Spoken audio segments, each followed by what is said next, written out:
네, 대한민국은 빠르게 나이가 먹고 있는데 노인에 대한 복지는 그 속도를 따라가지 못하고 있는 것 같습니다. 오래 사는 것보다 어떻게 오래 잘 사느냐, 이제는 이게 더 중요한 문제인 것 같습니다. 네, 10월 2일 노인의 날을 맞아서 우리나라 노인 복지의 현 주소를 짚어보도록 하겠습니다. 2호선 한국노인상담센터 센터장 함께합니다. 네, 어서 어서 오세요. 오십시오. 안녕하세요. 자, 본격적인 질문을 드리기 전에 몇 가지 통계를 살펴보겠습니다. 네. 뒤에 화면에 나오고 있죠. 우리나라 노인들의 웰빙 지수가 세계 50이라고 합니다. 화면 함께 보시겠습니다. 노인들이 살기 좋은 나라 1위는 뭐 복지가 좋은 노르웨이, 스웨덴, 스위스, 캐나다 뭐 이해가 됩니다. 뭐 독일까지. 근데 우리나라는 50이네요. 한 번 더 살펴볼까요? 네, 우리나라 노인 복지의 현 주소 살펴보겠습니다. 소득 보장은 96개 나라 가운데 82위. 소득 보장이 좀 안 되네요. 건강 상태는 42위. 고용과 교육은 19위입니다. 우리나라 교육열 높은데 노인 교육열도 높았습니다. 또 우호적 환경 면에서는 54위를 차지했습니다. 네. 노인이 될수록 돈이 부족하고 힘들어진다. 돈 네. 문제. 이걸 뭐 세계 각국과 비교해서 할 수 있고요. 이웃 나라들과도 좀 비교를 해보겠습니다. 이웃 나라 일본은 꽤 높습니다. 9위를 차지했고요. 중국은 48위. 베트남보다도 우리가 아래네요. 베트남은 45위를 차지했습니다. 네. 자, 이게 저희들이 뭐 굳이 뭐 다른 나라를 뭐 무시하는 건 아닙니다만 네. 우리나라 노인들의 삶이 베트남 노인보다 더 힘들다고요. 네. 아마 그 자료를 보시고는 아마 많이 놀라셨죠? 네. 예. 저도 저 자료를 보면서 사실 깜짝 놀랐는데요. 네. 어쩌면 우리가 생각하고 있는 거는 상대적인 비교에서 놀래고 계시지만 절대적으로 놔도 굉장히 놀랄 수준입니다. 저희가 지금 96개 국가에서 나온 거고요. 예. 저희 기준이 지금 올해 세계 노인복지 지표에서 나온 건데 거기에 보면은 우리나라가 뭐 여러 뭐 순위를 가지고 있지만 거의 대부분 복지 수준에서는 하위를 면치 못하고 있는데 예. 더 놀라운 거는 우리나라가 OECD 국가들 중에서 세계 경제 지금 10위권 안에 들어있는 나라잖아요. 저희 작년에 우리나라 개인이 얼마나 총 생산해냈나 봤더니 24,000달러씩 벌었더라고요. 네. 그런데 이런 벌이와 상관없이 실제 어르신들을 대상으로 했을 때 어른들이 어떻게 살아야 될지에 대한 복지 지출이 있는데 네. 이건 전체 국민 총생산 대비 1.7%밖에 되지 않습니다. 예. 근데 이거는 이탈리아에 비해서는 한 6분의 1 수준이고요. 일본에 비교해서도 한 5분의 1 수준에 해당이 되는데 지금 이 상태에서 여러 가지 뭐 이슈들이 많이 있지만 우리가 좀 관심 있게 봐야 될 주제는 뭐냐면 사실 그 복지 수준이라고 하는 건 여러 예. 측면에서 이제 지표가 마련이 되는데요. 예. 우리가 이미 예상할 수 있는 몇 가지 지표는 이미 가지고 있습니다. 우리나라가 노인 빈곤율이 세계 1위잖아요. 예. 노인 빈곤율이 지금 48.6%이고요. 예. 전체 노인의 30%가 우울증을 앓고 있고요. 예. 네. 그리고 이 노인들이 가지고 있는 자살률이 지금 또 10년째 세계 1위입니다. 이건 뭘 이야기하는가? 돈이 없다는 얘기잖아요. 돈이 없기도 하고요. 전혀 정서적인 관리도 되지 않았다는 거예요. 근데 문제는 이게 한평생 살아가면서 어르신들이 그분들의 이야기, 그분들의 삶을 맨 마지막에 펼쳐놓을 때 그 보따리는 네. 보따리 주인의 몫이 아니겠느냐 이렇게 얘기할 수도 있겠지만 이분들 평생 게으른 적 없거든요. 그쵸. 평생 열심히 살았거든요. 그럼에도 불구하고 지금 이 상황에 빚어진 거는 어쩌면 이건 개인의 문제가 아니라 시스템의 문제가 그렇죠. 아닐까. 예. 저 이게 자살자를 두고 판단을 해보면 그게 좀 명확해지는데요. 10대, 20대가 되면은 보통 10만 명 대비 뭐 5.1명, 19.2명 이렇게 되었다가 60대가 되면 52명으로 늘어나고요. 상당히 급증하네요. 그렇죠. 그랬다가 80대가 되면 123명으로 늘어납니다. 그러니까 제가 볼 때는 지금 이런 상황에서 그 도움이 필요한 어르신들을 그냥 방치해두고 결국 이분들이 자살을 선택하게 한다는 건 사실상 사회적 타살이라고 봐야 되겠죠. 예. 네.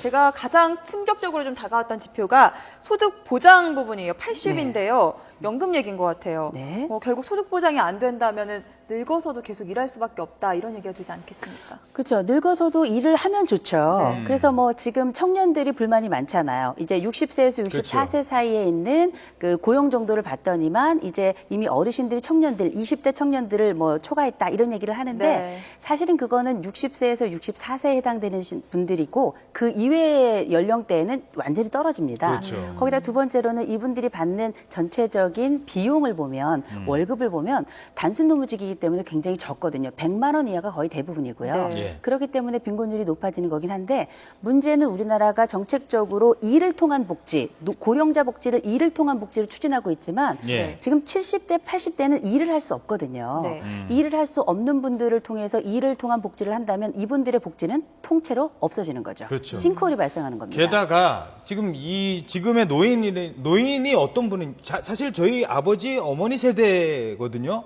저희 아버지 어머니 세대가 어떻게 살아왔습니까? 보릿고개 넘겼어요. 자식들 공부 하나 가르치려고 본인은 굶어가면서 그렇죠. 본인은 콩나물 50원어치 100원어치 사면서 자식 사경품 사는 거는 아낌없이 쓰신 분이고 소 팔아서 대학 간다는 말 우리 때 그렇죠. 나왔습니다. 우골탑 그때 나왔지 않습니까? 그렇게 해서 이 나라 만들었던 분이에요. 근데 그분들이 나이 들어서 이제는 조금 쉬어야 될 나이에 복지 수준은 중국보다 못하고 베트남보다 못합니다. 안 쓰고 안 먹고 아껴서 자식 교육시킨 사회가 지금 이거냐라는 부분이 더 큰 박탈감으로 올 수 있다는 거죠. 네. 그게 이제 뭐 사회가 가지고 있는 총체적인 좀 어려움이기는 해요. 전체적으로 세계 경제도 좀 어려워지고 있고 우리나라 경제도 지금 거의 많이 허덕이다시피 어려운 상황이긴 한데 네. 문제는 뭐냐면 지금 전체적으로 우리나라가 연금 시스템이 지금 되어 있고요. 예. 20만 원이라는 연금. 근데 보통 20만 원 다 못 받으시고 20만 원 미만을 받고 있는데 20만 원 미만을 받는 걸 가지고 생계를 유지할 수는 없어요. 어떻게 한 달에 20만 원을 가지고 살겠어요. 이것도 끌어올려야 되겠지만 더 중요한 건 지금 우리나라가 그 기초생활보장이신 어르신들 같은 경우에는 그나마 기초연금도 못 받고 계시거든요. 네. 이건 뭐냐면 복지 시스템이 가지고 있는 효율이 떨어지는 거예요. 사실은 우리가 스웨덴이나 노르웨이가 지금 그 노인복지 쪽에서 1, 2위를 다투고 있는데 네. 이 1, 2위를 다투고 있는 건 물론 복지가 예산이 많이 들어가기도 하지만 이건 돈 문제만이 아니라 정해진 돈을 가지고 얼마나 효율적으로 쓸 것인가 하는 복지 서비스의 효율, 복지 시스템의 효율에 관한 이야기라고 저는 보고 있기 때문에 우리가 이 시스템을 좋은 시스템을 이미 가지고 있어요. 다만 이 효율을 얼마나 잘 높이느냐가 앞으로 우리나라 복지 수준을 향상시킬 뿐만 아니라 노인 빈곤율에도 영향을 미칠 것이고 이어 노인 우울이나 노인 자살과 같은 네. 아주 중요한 지표에도 영향을 미칠 겁니다. 그래서 지금부터는 좀 노인 일자리에 대한 이야기를 해보려고 하는데요. 관련해서 저희가 지표 하나를, 통계 하나를 준비했는데요. 화면 보면서 이야기 나눠가도록 하겠습니다. 자, 연령별 시간제 근로자 추이를 나타내는 표입니다. 시간제 근로자, 흔히 말해서 이제 아르바이트라고 하는 건데요. 10대, 20대의 아르바이트는 지고 있고 60대, 70대의 알바가 뜨고 있습니다. 3년 사이 60세 이상 시간제 근로자가 65%나 증가했고요. 구직난에 알바를 두고도 이제 10대와 60대가 경쟁하는 양상이 되고 있다고 합니다. 야, 근데 어르신들은 주로 어떤 알바를 하죠? 우리가 주변을 둘러보면 어느 곳에나 어르신들이 계세요. 예. 제일 일반적으로 사람들에게 알려진 건 뭐 어르신 택배가 있다 이런 얘기 있는데 맞아요. 근데 가만 보면 택배 하신 어르신들 많지 않거든요. 예. 편의점에 어르신들도 많이 계신다 그러는데 가보면 다 젊은 사람들뿐이 그렇죠. 없거든요. 그 다른데 어디나 주로 폐지는 많이 수고하세요. 폐지. 그런데 주로 알바로 많이 사용되는 데가 어디냐면 이게 단순 노무직이자 아주 단기간 일이라는 걸 우리가 파타임 잡을 아르바이트라고 하는데 네. 이 아르바이트가 제일 많이 일어나는 곳은 사실 복지관입니다. 복지관에 가보시면 한 달에 20만 원씩 예. 뭐 밖에 동네에 뭐 이렇게 폐지를 주부수신다든지 환경 미화에 참여하시다든지 특정 교육이나 어떤 뭐 복지 서비스에 참여하신다든지 이런 분들이 한 달에 20만 원 정도를 받고 일자리 사업을 지금 진행하고 있는데 거기도 지금 순번을 기다리는 분들이 어마어마하게 많습니다. 그래요? 그것조차도. 그거라도 있어야지만 생활이 되는 거죠. 그나마도. 왜냐하면 지금 돈을 벌고 한 달에 300만 원, 400만 원 수입을 가지고 있는 중년들과 지금 아무것도 없는 상태에서 20만 원, 30만 원 가지고 있는 어르신들의 이 돈의 크기라는 건 심정적 크기는 확실히 다르다고 볼 수 있겠죠. 네. 이런 상태니까 뭐든지 한다. 그래서 청년들의 일자리를 어르신들이 가져간다 이렇게 이야기하지만 사실은 청년들이 가지 않는 그 자리에 어르신들이 가는 겁니다. 그렇죠. 청년들 보고 폐지주라고 해보세요. 누가 죽겠습니까? 그렇죠. 그리고 이제 청년들이 어떻게 보면 너무 어렵고 힘들고 지금 현재 취업난에 시달리다 보니까 그런 이야기를 하는 건 심정적으로 이해를 하지만 실제 어르신들이 머무는 그 자리에 있는 아르바이트는 실제 청년들이 하는 아르바이트에 비해서 훨씬 더 힘들고 돈도 낮죠. 네. 제가 많이 본 건요. 회사 앞에 저희 패스트푸드점이 있는데 이렇게 음식 쟁반 먹고 나면 음식 쟁반 치우는 일들을 이제 어르신분들이 많이 하시던데 아까 우골탑 얘기도 나왔지만 좀 더 편하고 뭐 쉬운 일자리, 우아한 일자리는 어른들에게 없을 걸까요? 그런 네. 편의점이나 아니면은 그렇게 그 패스트푸드점에 있는 네. 그 알바를 우리가 우아한 일자리라고 그래요. 우아한. 그러니까 드물어서 우아하는 거예요. 우아한 일자리. 그게 예. 정말 하늘의 그나마요? 별따기라서 우리가 흔히 알고 있는 대기업에 취업하는 수준이라고 보시면 될 것 예. 같아요.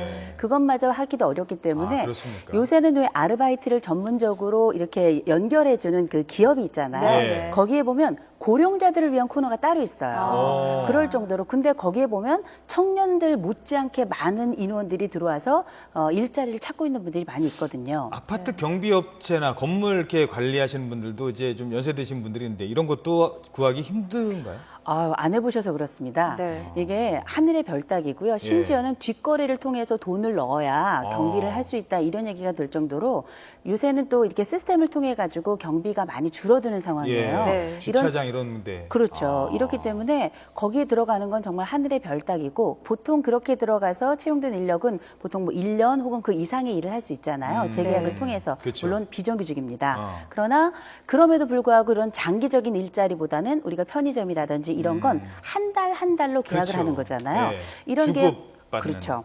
이런 계약 조건을 가지고 있는 그리고 이런 상황에서 이 돈만으로 생계를 유지해야 되는 아하. 분들에게 삶이라는 건 팍팍할 수밖에 없는 거죠. 예, 알겠습니다. 또 안전 측면에서도 이제 위험에 내몰리는 경우도 있는데 요새는 마을 버스나 이렇게 택시 운전하시는 어르신들도 많은데 네. 실제로 어르신들이 조사를 해봤더니 65세 이상 자회전을 결정할 때 걸리는 시간이 15.79초. 네, 네. 예? 25세 이하는요 10.81초인데 5초 이상 더 걸리는 거예요. 네, 네. 아, 위험하지 운전할 때 않습니까? 판단력이 좀 느려지시니까 좌회전 해야지. 깜빡이. 뭐 이러면서 네. 한 2, 3초 더 간다는군요. 우리나라 지금 아마 택시 타보신 분들은 다 아실 거예요. 예. 우리가 다 이 택시 일상적으로 활용하는데 개인 택시 기사의 65세 이상 되신 분들이 30%가 이미 넘었습니다. 어, 80세 이상 되신 분들은 71명 정도 되거든요. 예. 굉장히 고령자시고 더 놀라운 건 65세 이상 되신 분들 중에 치매 환자들이 있잖아요. 네. 치매 어르신들 중에 10명 중에 1명은 지금 자가운전을 하고 있습니다.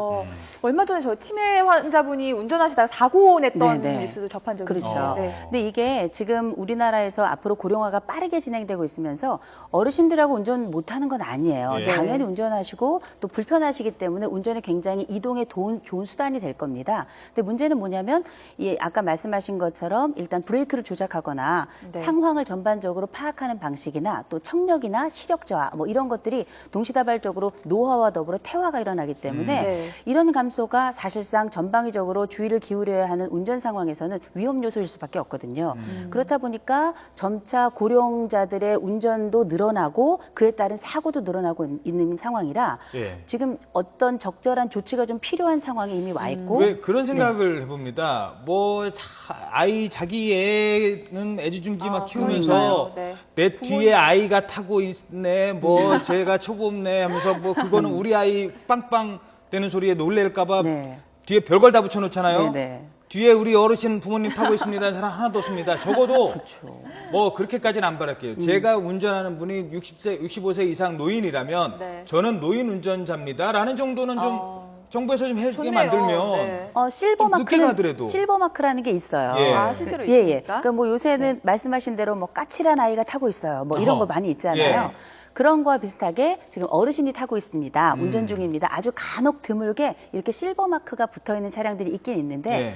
문제는 뭐냐면 이게 이렇게 붙여놓으면 우리가 더 배려하고 양보하고 어르신이니까 먼저 이렇게 해야 되는데 오히려 범죄의 수단이 또 되고 있어요. 아, 그 차를 일단 노리는. 딱 사고를 딱 내고 나서 우기고 그러면 당황하시잖아요. 이런 일처리 능력이나 이런 면에 있어서 어려움을 겪는 분들에게 오히려 이걸 일종의 범죄의 수단으로 사용하기 때문에 아쉬운 점은 있지만 네. 그래도 이제 고령자들이 점점 늘어가신다면 일단은 그 실버 마크를 조금 더 상용화할 필요는 있을 것 같고요. 또 그렇기 위해서는 사회적으로 합의가 필요하겠죠. 예. 어르신들을 돌보고 보호하자. 알겠습니다. 함께 가자. 네. 예, 알겠습니다. 지금까지 2호선 한국노인상담센터장이었습니다. 오늘 말씀 고맙습니다. 감사합니다. 고맙습니다.